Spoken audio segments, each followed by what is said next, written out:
Hey guys, Zoe here. Welcome back to my YouTube channel. My name is Siobhan Zoe. If it's your first time clicking on my page, welcome. Today I'm doing something a little bit different. I wanted to cook with you guys. I cook a lot on my homepage, Homeless Siobhan, but I've never cooked on YouTube. And there's a little, discrepancy that I can't cook. I've been cooking since I was like 13. Okay. Go can throw down. But today I wanted to make something different. My sister has made this dish. It's like a sushi bowl. I saw it on TikTok and I'm going to make it my own. But I wanted to do that with you guys while I answer some questions. Please make sure you subscribe before you click out of this video. It's going to be interesting, okay, to say the least. But also make sure that you follow me on my social media as well. Don't go nowhere. Let's get into cooking with me. Cooking with Siobhan. It doesn't sound right. No, that doesn't. It's just that.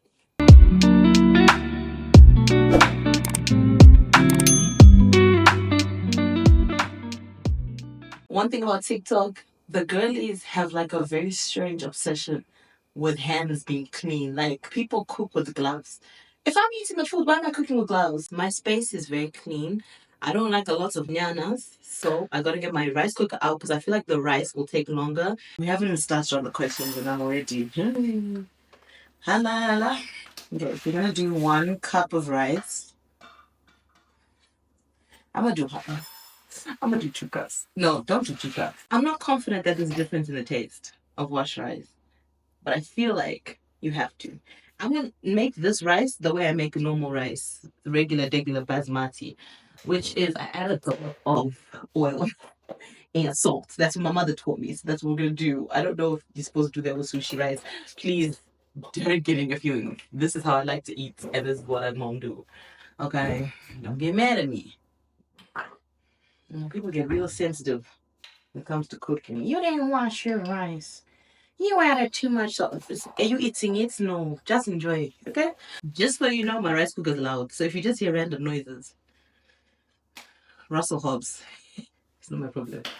Not my problem. Let's get into these questions together, shall we? Do you guys have a board that's specifically for like meat, fish, poultry, and then a veggies board? Or is that no? Okay. I'm just asking. I don't like fish. I'm gonna be honest. I don't like fish that much. But I feel like that's my habit. It's just trying things that I don't have any business trying. Okay? So I'm gonna cut up some salmon and I'm gonna answer the first question. We only get to see outside really and catch up on Instagram stories. I would love to know Siobhan Zoe more. Hopefully you'd want to know me too. Well, baby, I don't know who you are. The first thing. That's the first thing. I don't know who this is. This was us on the anonymous question app that Instagram has. I actually don't even know who this person is. And if you actually want to hang out with me, please feel free to DM me for real. But like, I don't want to hang out with weird people. To be fair, I am very like closed off. That the reason you don't see me is because I don't want to be seen. Like I'm so low key. I like to mind the business that pays me, and that usually means staying at home. I feel like if everyone has access to you, people start to treat you like regular, like, oh, we just expecting to see you here. So I like to be low key, so that's probably why you never see me. And I always tell people you only see me when I want you to see me. I don't like the smell of raw fish or raw anything. I can cook, guys. I really can cook. I can cook, but I just hate the smell of raw meats. Like, ugh. But cutting it into cubes because I think that's gonna be easier to eat based on how I've seen people make it on TikTok and how my sister made this. You kind of cut it into cubes and you use the seaweed to, nyana. Let's wash our hands because we touched. Let's get a bowl and season my salmon. Second question says, I love you, my bomboras clatius rat. I have no idea who this is. From yours, love heart. Who is this? Who is this? I thought it was one of my friends, but I'm actually not even sure. Because what are we saying? I have a feeling it's one of my friends because only my friends could just say nonsense. I'm gonna season with allspice, parsley, Cajun spice. I don't care what it is. I'm gonna use Cajun spice. That's just that on there. If you eat in my house, you're probably gonna have the same spices. I use the same spices to everything because I just like the same flavors, and I'm very very basic. But today I'm gonna add seafood seasoning. Obviously, I'm making fish today, so seafood. Okay, all right. But so far, I've used chili powder, allspice, parsley, Cajun spice. I'm not gonna add salt yet until I taste all of these spices together. I'm not gonna add paprika. I might do. No, I'm not gonna do. I'm gonna do black pepper, but let's not do that. Let's not do too much. Too early. I don't make salmon all the time. I don't make salmon ever. I would never cut a clove of garlic, I'll be honest. But I like how the smell so far, but I want to add some garlic and just give that a little mix quickly. And then we're going to sear this in a pan. Someone asked me, how are you finding Sydney? I knew this question was coming. I personally love Sydney. I feel like it's different. Definitely interesting. I can't say yet, because it hasn't been that long of me being in between and living in two different places at one time. But I do love the idea of living permanently in Sydney. But I feel like I found myself a lot by trying to go out of my comfort zone. Sydney's beautiful. It is different. I am searing these, by the way. Did I say skin fest, pan fest, skin fest? Skin side out. I don't know what I'm trying to say, but Sydney is beautiful. I do enjoy it. I definitely don't think I don't see myself living in Sydney forever necessarily if I don't find a community. But there are a lot of my friends that live here. Some of my friends have moved to different states, which is sad and depressing. But it is nice to kind of find myself. I feel like I've lived in the shadow of a lot of people's expectations of me for a long time, and I am enjoying living and finding me. What that looks like and how long that's going to take, we don't know. When you're comfortable in the place, I feel like you just don't discover yourself enough. So I do feel like I did want to just kind of find myself in whatever that looks like. I mean, I don't know, guys. I'm not even gonna lie to you and say like I figured out my life. I'm still trying to find myself in the process. Do I want to move states again? Yes. Which states? I'm not right now. I actually don't know. But I know for myself, I just want to find me and rediscover who Siobhan really is. Because I feel like for a long time, when you're told who you are, when you're living in someone's expectations of who they think you should be, you'd lose yourself, guys. So me, I'm just trying to find me. And when I find me in Sydney, or I find me in Melbourne, when I find me in Adelaide, I doubt it. Adelaide's far, guys. I can't lie to you. But when I find me back in Zim, I don't know. I just know for me, maybe I find myself in South Africa, I don't know. But I just want to find myself. That's the whole goal. Is just to like, let's figure that part out. You know? So I don't really want to overcook it. I don't want to undercook it because that's salmonella. You can get salmonella from salmon. I don't know if I'm just rambling at this point. But I'm confident of my cooking skills.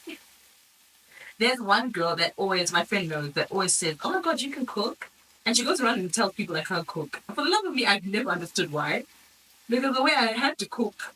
Yeah, I had to cook. In my family, we all cook.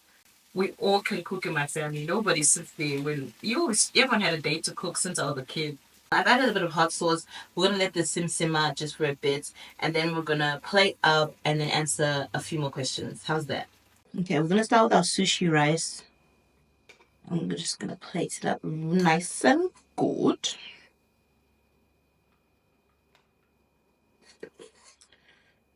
Okay. Let's add in our avocado. Not the biggest avocado fan, but I've learned to love it because my sister made me love it. So shout out to my sissy poo. And I want to keep it as cute as possible. So just everything is aesthetics, guys. It looks nice and it tastes good. Do you understand? I wash my hands. I do not shred these myself. There's no way I'm shredding carrots in this economy. I mean, I'm lazy, guys. I don't even think I have a grater to create this. So let's add our cucumbers. we want to keep the theme going of decorating the plate really, really pretty. So if we need to, we'll do my ones if we have to. Now let's add in our salmon. Okay.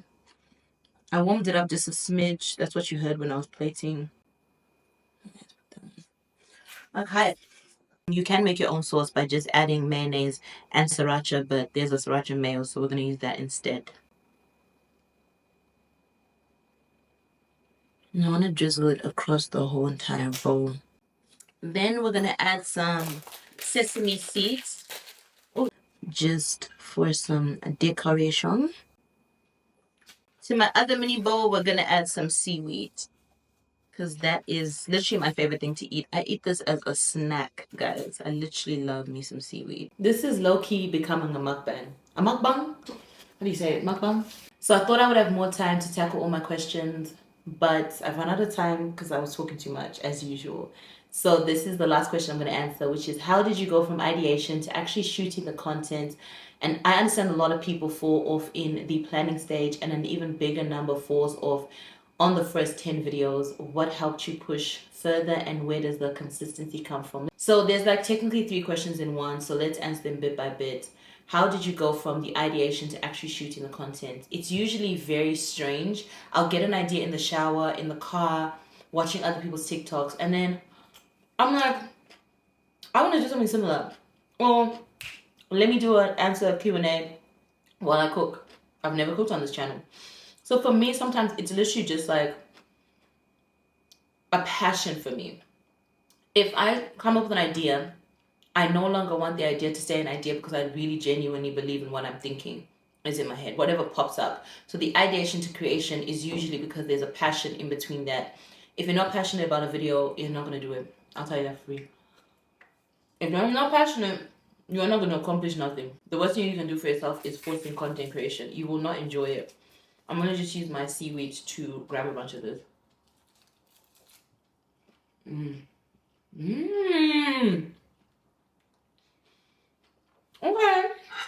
Okay, Zoe. Maybe I do like salmon. One of the things I struggled with was trying to create content, because everyone's expecting me to create content. It's Sunday, 8:30, people expecting a video. I lost a lot of passion. So you have to always keep the passion as the focus. I want to help at least one person per video, inspire one person per video. That's all. So that's my focus, and then I've got my passion. Because when you just start to create just because you have to, you want to see numbers, you want to see likes. I don't care about that anymore. There was a point where I lost my passion because my focus was, I only got 300 views. I only got 100 views. Okay. 100 people being inspired by you is more than anyone could ever ask for. 100 people in a room can fill this entire place. That's amazing. So you have to keep your passion. Whatever your passion is, that's my main focus. For me, my passion is, I love creating content. Like, I like filming. I hate editing. That's always going to be a thing for me. I hate editing. Oh my God, if I could never edit in my life. But we move. We do what we have to do. He said, I understand a lot of people fall off in the planning stage, and even bigger number fall in the 10 first videos. So for me, you guys know, if I'm going through something, I'm not posting. I try to post on my homepage. I do. But I find that if I'm going through something, I genuinely try to take breaks to look after me. I cannot deliver quality content unless I'm doing well. If my work is stressing me, if my family is stressing me, if my personal life is stressing me, I'm not coming on here to pretend and be happy. I no longer care about that. I'm going to tell you guys I'm going through something. So the video might just be me telling you, hey, I'm going through something. I want to cry. Let's cry together. And that's all I have. So that's all you get from me that day. My main focus of content creation was to help people. And I lost sight of that, just trying to help people when I myself needed help. So now I just pace myself. If I'm feeling good, I'm going to post. If I feel like I want to post, I'm going to post. If I don't feel like I'm going to post, you will not see a video. I will explain it in the next video, because I really want transparency in this account. After TikTok was almost banned, all these news creators were going online saying how, yeah, I used to make icebox with rose petals and garden tools for you to eat, and I never used any of them. People say, oh, I used to use 10 pumps of foundation, but I used to wipe all of it off. I don't want to deceive anyone. I want to make a platform based on transparency and a journey that I'm on. If I have to pretend to get there, there's no point in me posting. So I started just posting because you guys needed content. But my passion was lost, so I always try and keep my passion as my focus. I don't look at the likes. Especially if you're on Instagram, do not look at the likes. Because I know you're on both. The person that asked this didn't ask it and I didn't see they DM me. You're on both, so you do see what I'm trying to say. Like, Instagram will depress you because you see one like and you'll be like, oh. TikTok, you see 10,000. It might not be your audience on Instagram, but if you're helping one person, that one like, that's all that matters. That's your focus. It's just helping one person. This person that asked me this is very passionate. They do a lot of education, which I love. I do watch your videos. I just want you to know that I don't understand what you're saying because the field of expertise that this person is in does not make sense to me. That's why I watch his videos. I'm there watching it like, I didn't get much from that, but I'm watching it again because one day what he's talking about will make sense to me when I'm in that space and time of what they're talking about. For example, like say this person was an architect. They're not, but just say, one day I'll build a house. That video will then, I'll reference that. So I watch it now, but it doesn't always make sense. He's got a lot of knowledge to spread. And sometimes it's finding your audience. Sometimes it's not going to be Instagram. You might find the biggest audience on TikTok, but still post on Instagram because you might be just helping 3 people. But TikTok, you're helping 20,000. YouTube, you're helping 15,000. So I try to make sure that my platforms don't define my art. If I'm posting, I'm posting on all 3. If you don't see me, you don't see me. If you see me, you see me. That's just how I live my life now. The third question is, what helped you push further? Let me tell you, there are days when I don't want to push. There are days when I don't want to push, but someone will comment, you are so helpful. I'm watching from Buffalo, New York. And I'm just like, your audience. They still think you're worth watching. Don't get depressed. Don't get distracted by the fact that you've lost followers, the fact that you've lost your years off of posting. That one person's commenting. That's what pushes me further. Because, especially on this platform, I just didn't post for years. I lost my monetization. That was depressing. I lost like followers. I would have this one guy DM'd me from all the way from Zimbabwe. He said, why do you have so few followers now? He was like, have you fallen off? I was like, well. I can't be the best Siobhan Zoe that you guys fall in love with if I'm not the best version of myself. I'm gonna lose followers, but the ones that stay, those are my real tribe. That's what I believe.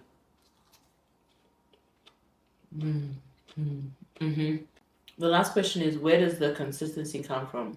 The number one person I've always bragged about. This reason why it was so hard for me to post, my mom. My mom was my biggest fan, bro. Like, I went through my mom's phone when she passed away. Just me by myself. I went through her phone. It was screenshots of every single video I made and I was on YouTube for over 6 years, right? Maybe less. 5 years? She had screenshots of every video. She had notes. She had every post I post on Instagram was a screenshot. Bro, like, you lose your biggest fan. That's hard. But I always remember the words she said. She said, my baby, one day you'll make it. Keep posting. She always says one day I'll be famous, but I was like, I don't want to be famous. Fame was never the goal. The goal was because I love content. Having the right people around you. You might not have your mom be your biggest fan. It might be your boys being your biggest fan. It might be a girlfriend. It might be a random person online that you've never met. Having the right people to motivate you and keep you accountable, I'm telling you, it's priceless. One of the things that works for me is bulk creating content. So I might have a day off or Saturday and I wake up early. Okay, let me not say early in the morning. Let me say I just wake up. Because sometimes it's not early. Sometimes I'm just awake. Sometimes it's just 11 o'clock, 12. And I'll wake up and I'll bulk create content. So what that means, like TikTok, I'm posting on TikTok. I save it as a draft. I've got a Reel app. I've got a TikTok. that I'm sharing on my other homepage. Got a YouTube video that I'm doing. I'm doing like 4 YouTube videos. In between the 4 YouTube videos, each outfit change, I'll do a TikTok. It's a lot. It's a whole entire thing, but it's worth it because you get like maybe 10 videos per site. Not so much for YouTube because YouTube is like 10 minutes, maybe an hour filming. So the little platforms that I have that I can kind of like finesse, like TikTok, what, 15 seconds, 1 minute, I can do like bulk, boom, boom, boom, boom, boom. You know, that works for me. But you have to sort of bulk create because I know that you're working and some of the videos you're posting while you're working, that's great. But if you can, just try and do a lot of videos in one go. And just like, it might be hard for you because you're actually working when you're doing it. But for me, I'll just change my outfit and change my hair. Maybe change my lipstick if I feel like it. And then I'll just film like that. That's what works for me. That's the only way I can be consistent because I can't film every weekend. I don't want to do my makeup every weekend. Sometimes I want to be at home with my nieces and nephews. I don't want to do too much. I don't have energy. I can be lazy too. And that's okay. And sometimes I be raw dog in this depression. So I really don't want to get out of bed. And I'll be in bed watching all day. Your passion, and I'm assuming, is to educate people. So keep that as your forefront while you're consistent. If your goal is to educate people in the expertise that you have, keep doing it. One little sprinkle of advice, and I don't know if you already do this, I would also recommend you going on YouTube because I feel like you have a lot to share and you can monetize on that really big depth of knowledge that you have. If that makes sense. Like, I don't think you should I don't think you should just narrow your ability to teach on 2 platforms like Instagram and TikTok. I feel like you can expand to YouTube. That might mean that you're just going to film the same video and just flip your camera or your phone. And then when you're editing for one, you're just cropping it landscape and portrait. So that's just an idea. Because I feel like you have a lot to share. And people on YouTube would benefit from that knowledge. And you can also create a subscription on YouTube as well where people can pay outside of you being monetized for like more of the exclusive content. Just an idea. But I really feel like what you're doing is great. You got to keep pushing. And I'm happy to motivate you. Okay. We can be each other's tribe. I feel like a lot of black creators need a tribe. Happy to be a part of that tribe for a lot of people. There's a lot of people who DM me, I need a photographer, I need a videographer. Can you help me with this? Can you help me with this? I've built a lot of people's platforms that are way bigger than me now. Doesn't mean that I'm mad about it. Sometimes I have to like tell myself you're doing it for a purpose, you're helping that one person, and then in turn they're helping thousands. Doesn't mean that your chance won't come. I always try not to get demotivated, and sometimes I do get depressed because I've been raw down in depression like crazy. The fourth thing that keeps me consistent is having inspiring content creators around me. I don't necessarily have to know them to be inspired by them. But for example, Jackie, Jackie Asamoah, I talk about all the time. The reason I have the intro I have now is because I DM'd her and said, should I still keep an intro? Is this outdated? And she gave me advice. This woman has carried my YouTube career. I don't even know how long I've been on YouTube. I'm gonna say 8 years, 6 years. I don't even know. My content creator journey for 10 years, because I have people around me that I can go to. I'm that person for some people. I'm happy to be that for some people. Cool. I don't necessarily want to do your social media management because some people want me to do that for free. Even my rice fell. No. Because when you're getting followers and you're getting paid, I'm looking at your bank like, wow, that's great. Wow, I'm doing work for free. It's crazy. But I have had helped a lot of people with their pages that you may never know. A lot of big artists that you may never know. For some reason, it's always gospel singers. And it was for free, yes, but I've learned I don't want to do that all the time because people start to get comfortable. So I've learned to help people. I'm happy to help. I'm happy to explain how you edit on both of my home pages. My homepage, Home with Siobhan, and my Instagram that's private, Siobhan Zoe. I have a content creation highlights reel that kind of explains how to content create, different ways, different things to post. So you can look at that as well. I'm so sleepy. My granny used to say, your eyes are too big for your stomach. I put rice. Knowing I don't eat rice every day. I eat rice like once a month, if that. And now look at me, I'm struggling to finish. So I don't think I'm gonna finish this, guys. I'm not gonna throw it away because I'm gonna eat this later. I hope that you guys enjoyed cooking with me today. Please make sure you follow me on social media and subscribe to this channel.